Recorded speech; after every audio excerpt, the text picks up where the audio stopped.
In this conversation with Hayden Bell, he talks about how he deals with difficult real estate transactions. And in order for you to really be valuable at that, you have to have a certain skill. And a lot of it is just time under pressure. And Hayden has that. He's seen most aspects of the real estate business, and his perspective is unique. If you want to learn how to solve real estate problems better, check out this conversation with Hayden Bell. I really want to get into how you deal with difficult real estate situations, right? And you have a different perspective. Like you talked about in the last segment, you have options. You can walk in as an agent, you can walk in as an investor, and you can present opportunities to somebody and help them solve a problem.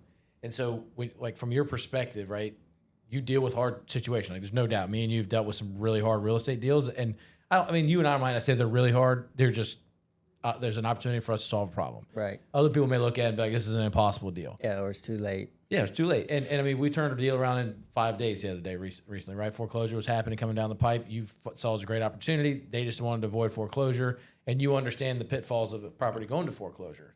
The seller is going to be in a situation where they're not going to be able to buy a house for years because they have it on their record. Or we can get them out of this deal before the foreclosure if they walk away with nothing and make this a win-win for everybody.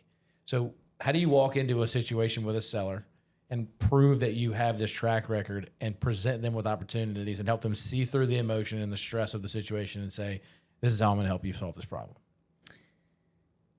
I think it's just walking in with confidence that I can help. Like it's okay. And that one in particular, if you want to kind of do a case study on it, I was looking at the sheriff's sale list.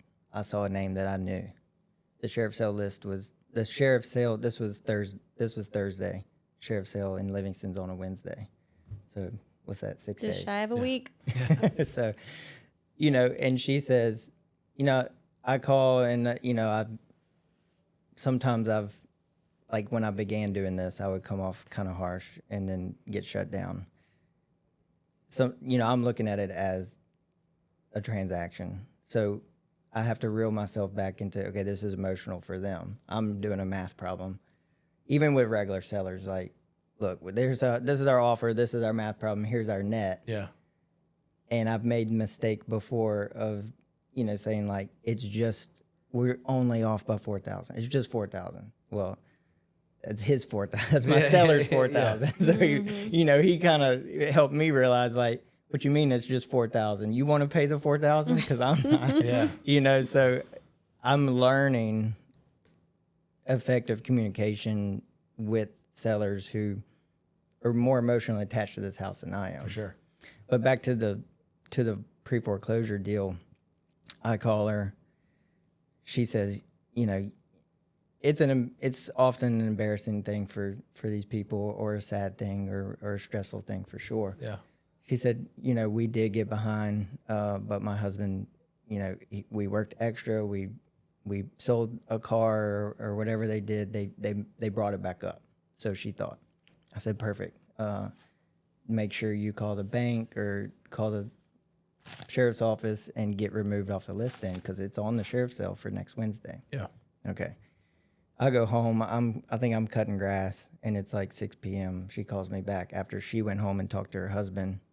She was devastated. Hey, my husband actually just told me we are, in fact, losing the house. Like, he was just trying to protect her from the stress, I guess, take the errors in his back, which I get as a man and a provider, but you can't stick your head in the sand and just hope for a miracle. Yeah. Which is what was happening in this case.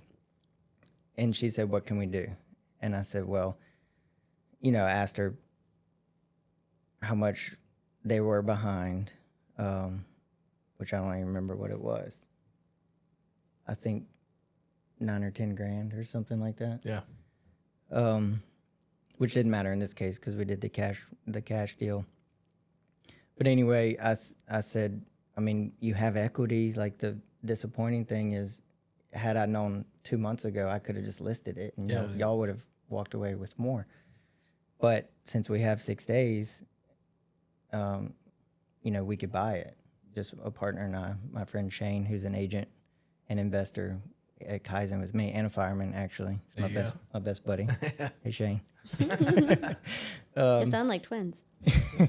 We're not twins. He's much bigger and stronger than I am. But anyway, and Shane really trusted me on this one too, because he never saw the house and he's the one that put up his money for it. Yeah.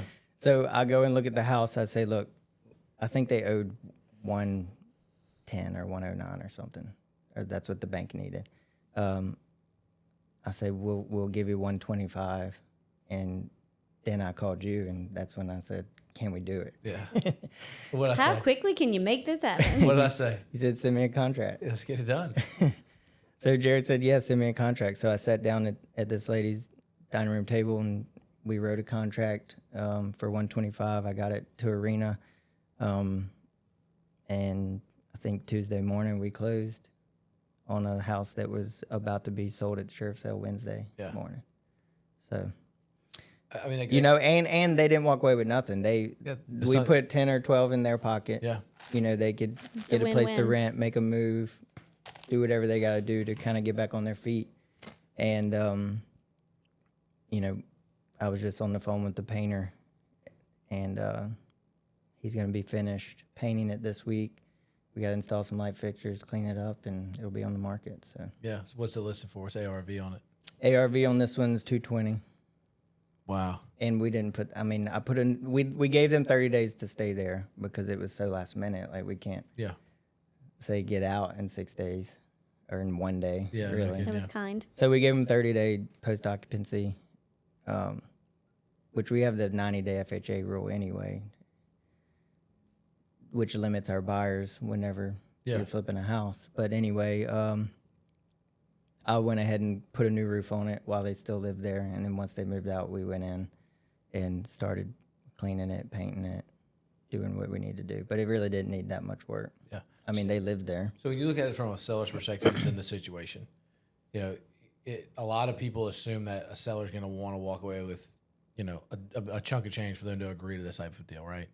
But when you get down and somebody's at this point in their life and they're stressed and they need to get out from under a situation, right? Just the relief of no longer having that burden of knowing I still owe money, even if they get less than $5,000 or even zero, you're solving a problem. And then to think outside the box or just be an empathetic person to say, I'm going to give you some time to get out. We're going to be strategic, put a roof on while you're there. It's not going to disrupt your life very much, but it's going to give you time to process everything and get out of the house. Like having that perspective from as an investor, to see that as a way of solving somebody's problem and helping in a win-win situation for both of them, because this is a great deal for you guys, right? Like y'all are gonna make exactly, you're gonna make what you were hoping for and more.